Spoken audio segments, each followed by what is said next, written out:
Oke, tadi kita udah punya navbar, cuma mungkin code formattingnya masih agak berantakan ya. Kita format dulu. Hmm, oke, ini udah beta, udah rapi. Terus sudah ada tombol change theme-nya. Lalu di sini app-nya juga udah kita tambahin navbar ya. Oke,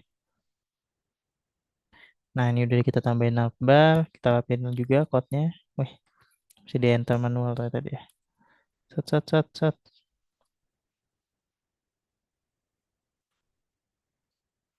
Dah, udah better. Sekarang kita masuk ke topik utama yaitu gimana cara kita implementasi si konteks.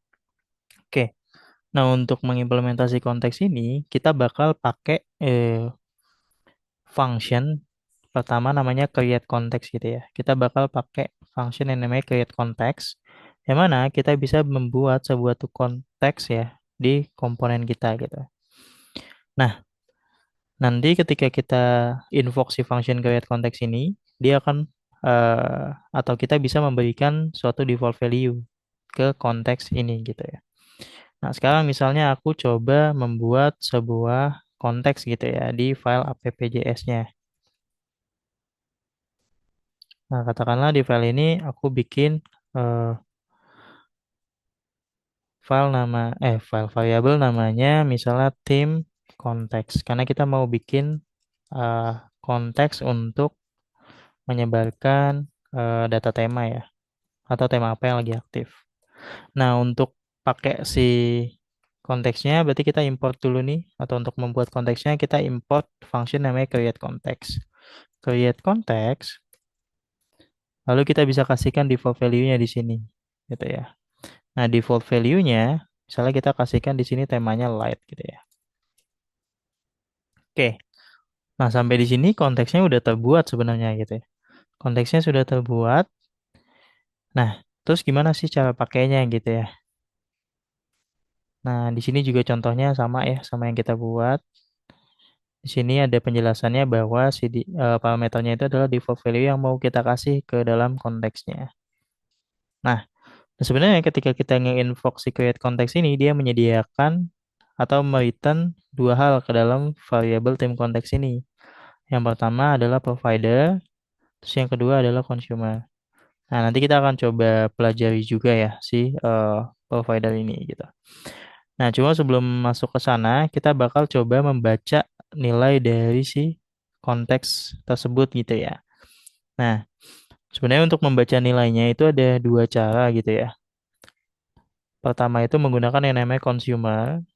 Ini bisa dipakai dulu sebelum use context hadir gitu ya. Nah, cara pakainya tuh seperti ini. Kita import si tim konteksnya itu, terus kita panggil dot consumernya, lalu kita bisa akses nilai dari si konteksnya seperti ini. Nah, tapi ada cara yang lebih direkomendasikan ya, cara baru gitu untuk membaca nilai konteks menggunakan hooks function yang namanya use context. Jadi kita tinggal panggil function use context-nya, function hooks ini, lalu kita kasih sih variable konteksnya. Contoh misal, aku mau coba baca si tim konteks ini di navbar gitu ya. Nah, berarti misal aku kan mau baca si variable tim konteks ini di navbar. Tentunya aku perlu melakukan export kan. Export si tim konteks ini supaya nanti di navbarnya aku bisa melakukan import di sini gitu ya. Nah, di sini aku akan coba baca nilai dari konteksnya. Nilai dari tim konteks. Wait, sorry. Kita baca menggunakan tadi namanya use context, invoke, lalu kita kasih tim konteks variabelnya. Nah, ini juga kita import dari si app tadi. Nah, lalu di sini kita akan coba untuk simple mengkonsolok aja ya. Tim konteks. Kita kasih tanda dikit. Tim konteks. Oke. Sekarang kita coba cek apakah si konteksnya ini udah bisa dibaca langsung di navbar tanpa kita perlu melakukan props gitu ya. Sekarang kalau kita refresh, oke, nah di sini kita bisa baca ya, kita bisa lihat bahwa oke, ternyata tim konteksnya ini nilainya udah kebaca di function navbar, sorry, di komponen navbar gitu ya. Jadi tanpa perlu kita melakukan props ke navbar ini gitu ya. Tanpa perlu melakukan props ke sini, selama kita udah punya konteks dan si konteks ini udah ada nilainya ya, kita bisa baca si nilai konteks tadi menggunakan use konteks tadi dan variabel konteksnya.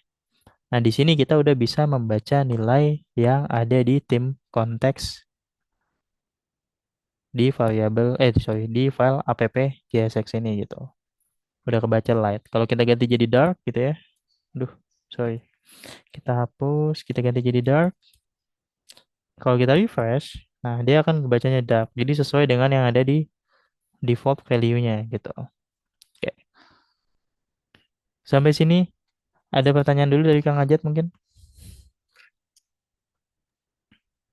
Hmm, paling mau konfirmasi aja, Pak. Berarti bikin konteksnya itu pakai create konteks. Kalau udah di create si konteks tersebut, kita bisa baca value-nya atau nilainya menggunakan use context ya di komponen manapun ketika kita perlu. Gitu ya, Pak. Oke, sip. Benar banget kayak gitu. Jadi tadi bikin konteksnya menggunakan create context, lalu kita bisa kasih default value-nya apa yang mau disebar atau yang mau diteleport. Lalu nanti di navbarnya kita bisa baca tuh si nilai dari konteks tadi menggunakan variabel use konteksnya. Kayak gitu. Oke.